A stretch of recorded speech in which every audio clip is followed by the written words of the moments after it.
The OCD and Anxiety Podcast by Robert James Coaching.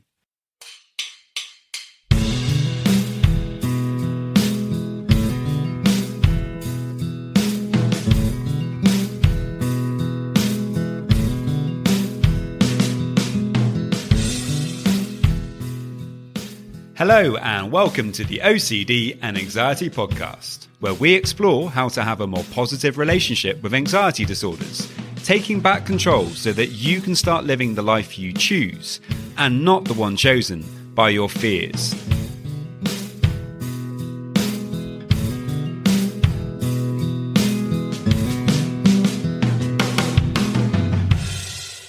Hello there and welcome to episode 367. I hope that you are doing marvelously well today. However, if you're not doing that marvelously because you're struggling with OCD and anxiety, then you can get a free session with me. To get that, you can head over to my website, robertjamescoaching.com. There you can book in for that free session, or if you prefer, you can send me a message and just tell me a little bit about whatever it is that you might be struggling with. In today's podcast, I'm going to be diving deep into reassurance seeking in OCD, which is actually one of the most common compulsions, particularly when you begin to unpack what we really mean by reassurance. And so it's really important that we understand this very typical OCD compulsion, because of course, if we want to eliminate it, we have to understand, first of all, when we're actually doing it. So today's podcast is all about that. If you would like to support the podcast, I do actually have Patreon. There's different tiers you can sign up for. So if you're interested in that, you can follow the Patreon link in the show notes. Also, you can follow and like on Instagram. There's a Facebook page. And the podcast is now on YouTube as well. So there we go, guys. I really hope that you enjoy today's episode. If you have any questions at all, do please let me know. And off we go.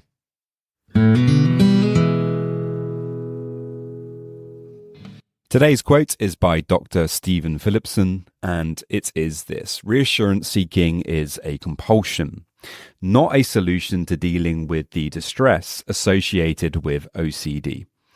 And this is an absolutely fantastic quote because it really kind of encapsulates very simply how important it is that we learn to identify reassurance seeking and that we begin to let go of it. Because really, when you begin to unpack what reassurance seeking actually is and how it impacts OCD, we begin to recognize that reassurance is pretty much the most common compulsion of all. So often, really, what we're doing with OCD is we're just looking for reassurance about everything. We don't want to have uncertainty about things. And so, of course, what are we going to do? Well, we're going to try to feel better. And that is a form of reassurance. We're going to try to have certainty, only it's not really going to help us. When it comes to OCD, getting reassurance is almost like getting a mortgage for a house without actually getting a house at the end of that process. You've gone through years of paying off those monthly payments, and you finally come to the end of that mortgage only to find that the bank hasn't actually given you a house whatsoever, and they're going to kick you out of that house. And unfortunately, that's kind of what it's like when we're getting reassurance. We feel like it's the right thing to be doing. We're making those monthly payments. We feel good about that. Only the issue is that, further down the line, all that's really happening is you're feeling more and more insecure, more and more that you have to get kind of reassurance from somebody else in order to kind of feel okay about things. You start losing that ability to feel confident in yourself and to be able to create that sense of confidence in yourself.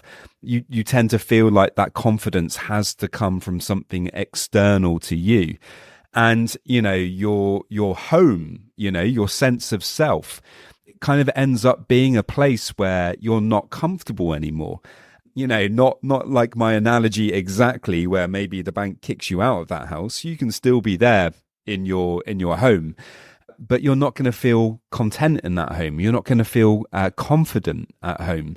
And, obviously this is a big part of the problem with OCD. The longer that we are performing compulsions, over time, over the weeks, over the months, over the years, the longer that we're getting that reassurance, really, we're sending this message to our subconscious mind that we can't cope on our own, that we have to get that external validation in order for us to feel okay.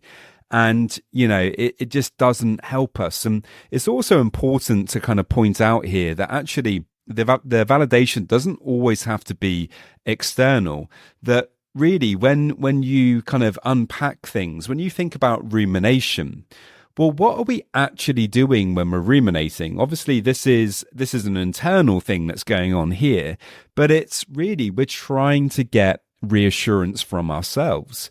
We're going around in circles with our thoughts, and actually it's just reassurance seeking behavior.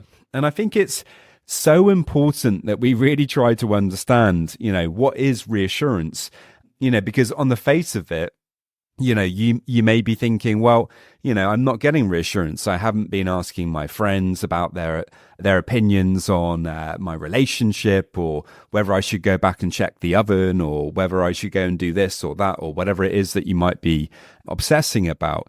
So, I'm not doing reassurance seeking behavior. But of course, going around in circles with your thoughts, trying to have certainty about something, trying to figure something out, that's reassurance as well. Going onto Google is, of course, reassurance. Going back and checking things for the 10th time is, of course, reassurance. When it really comes down to it, so much of what we're doing in OCD is actually reassurance seeking behavior. And so recognizing what's going on here is really important. There's the obvious and the traditional kind of sense of reassurance seeking by asking people what they think, or asking Mr. Google what he thinks, or increasingly now asking GTP or other forms of AI what they think. That's the kind of more obvious version of reassurance seeking. But, when it comes down to it, really, the less obvious types are things like rumination. And so if we're able to recognize that, then at least we can begin, to kind of be a bit more honest with ourselves when it comes to, our compulsions, and if we are actually performing compulsions, because we know, of course, in the long term, learning how to get over OCD is really all about the compulsions. Once we learn how to let go of looking for that just right feeling, to actually allow some uncertainty and some anxiety there, the obsessions tend to die down a little bit, because we're no longer kind of perpetuating the cycle of OCD by looking for that certainty. And that allows us to kind of remain in the anxiety for a certain amount of time, just long enough until that anxiety begins to come down a little bit. And when that starts to happen, we start to habituate to our fears. Then we're beginning to kind of unravel the OCD, as I was talking about in the previous podcast about unraveling the monkey knot of OCD without actually physically kind of unraveling it. That's what it's all about. And unfortunately, reassurance seeking tends to get in the way of that. And as I was just talking about, sometimes that reassurance can be quite subtle and sneaky. Now, of course, not getting reassurance is, not as easy as it may sound on the face of it, particularly, if you don't struggle with OCD. It can be very hard to understand, just how intense and urgent getting that reassurance is for someone who really struggles with OCD. And the kind of compulsion to seek comfort and affirmation, it really feels like a lifeline, a momentary pause in the relentless storm of doubt and fear that OCD produces. When we do actually get that reassurance that let's be honest, that we kind of crave, there's a brief respite, a fleeting sense of calm and certainty that perhaps the things that we've been worrying about so much aren't quite as justified as our mind has actually been telling us. However, as I was just pointing out, because of the OCD cycle, this relief is very often short-lived. The core issue with reassurance seeking lies in its very nature. It serves as a compulsion within that OCD cycle, acting as a kind of temporary bandage over a wound that actually needs much deeper healing. We actually need to learn how to feel our difficult emotions. Perhaps underneath all of this obsessing and compulsing is a need for compassion, a need for, a deeper sense of being heard, rather than just kind of needing to feel better immediately, needing to get rid of difficult emotions. There's a deeper sense of something that you need. And each time a person actually seeks and receives reassurance, they're unfortunately inadvertently reinforcing this cycle of OCD. They're really teaching the brain through neuroplasticity, which can work for us or against us, to alleviate the discomfort of an obsession, through actually just getting reassurance. And this reinforcement tends to make the obsession stronger as the brain becomes conditioned to rely on external validation to manage that internal distress. But as I was talking about earlier, it doesn't always have to be external. If that reassurance is coming from an internal dialogue, it can also be coming from yourself too, but it's still not good because you're kind of getting into that habit of having to perform this compulsion in order to make yourself feel better. In the long term, then, this cycle of seeking reassurance, it not only perpetuates, but can actually exacerbate OCD symptoms. The temporary relief becomes a crutch, leading people to depend more heavily on reassurance to manage their anxiety. Over time, the effectiveness of reassurance wanes, requiring people to seek more frequently and intensively that reassurance that before maybe it would have made them feel okay for just enough time for them to be able to get back into their lives. But unfortunately, with the passing of time, the more that we get that reassurance, the harder it is for us to actually get that just right feeling and to be able to walk away from things. And this escalation can actually strain our personal relationships. It can take away our self-confidence, as I was talking about earlier as well. And, it can make just living your daily life so much harder. So it's so important that we really learn how to begin to tolerate uncertainty and discomfort. For me, the beginnings of acceptance, I really don't like that word acceptance sometimes. Sometimes it's very confusing as to what acceptance really is. And for me, the beginnings of acceptance are actually tolerance. When we begin to develop the ability to tolerate uncertainty and discomfort and to actually allow those things to be there, not to push them away, we can begin to learn that those things are okay, that they're uncomfortable, but actually we can kind of allow them to be.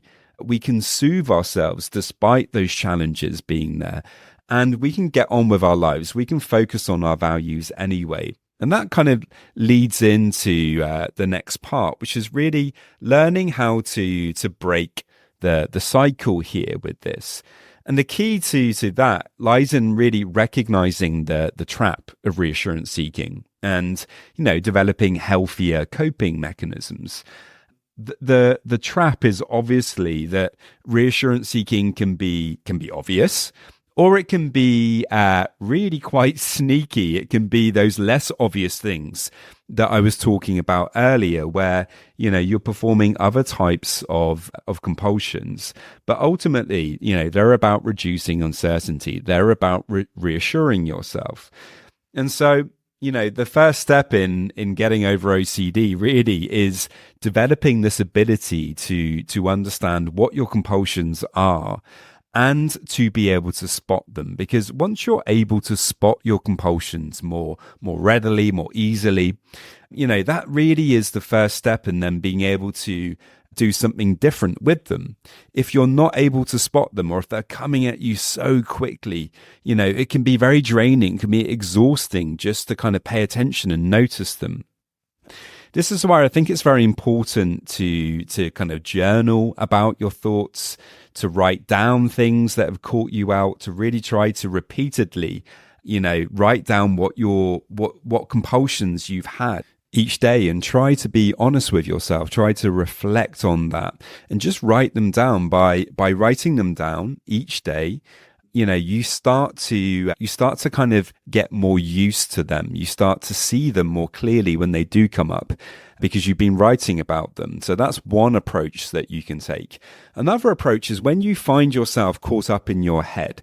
If you're going round in circles with your thoughts, then, that's a very clear sign that you're obviously in rumination, or you're worrying about something. So when you find yourself caught up in your head, remind yourself that that is very likely a compulsion, and, see if you can do something to kind of bring you back into the present moment. Apply the skills of acceptance commitment therapy to refocus your attention onto your values. Try to use diffusion techniques to come back into the present. Another way of spotting your compulsions is actually to tune into how you're feeling. If you suspect that you may be getting caught up in reassurance seeking, and maybe you're somewhere safe, you're at home in that moment, you can actually meditate for a moment or two on what you're feeling. You can actually try to feel what you're feeling more. Something that I find very helpful on an ongoing basis actually is to practice tuning into what I'm feeling when I find myself very anxious, or when I find myself tempted to perform a compulsion or to ruminate. I like to just tune into what I'm feeling in my body in that moment, because when I'm tempted to get reassurance, there's often a very kind of telltale sign that's happening in the body, almost like a signature feeling. And just by learning how to pay attention to that, by staying with that and observing it, when you do that on a regular basis, you get better and better at just being able to kind of know intuitively, I see what that is. That's OCD. That's just a little trap that the OCD is trying to set for me. It wants me to go down that rumination hole. It wants me to get that reassurance. And I'm not going to listen to it. I'm going to pay attention to what it's saying to me, but I'm not actually going to listen with both my ears. I'm effectively going to observe it, and I'm going to move on to something else. And the more you develop this ability of actually tuning into your emotional states and feeling what you're feeling, the better armed you're going to be. The better you're going to be able to spot when you're in an OCD cycle. You're going to be able to spot those compulsions more easily. So it's a practice. The more that you're able to practice this, is something that I find is really, really helpful. So there we go, guys. I really hope that you enjoyed that one. I think this is a really important topic, being able to understand reassurance seeking and all of its different facets. I hope that you found it helpful. If you have any questions at all about anything that I've spoken about today, do please let me know. And I will see you next time. Just a quick reminder that if you want to get a free session, all you need to do to get that is to head over to my website, www.robertjamescoaching.com. And there you can leave me a message and we can arrange the free session. And now just a quick reminder of my disclaimer.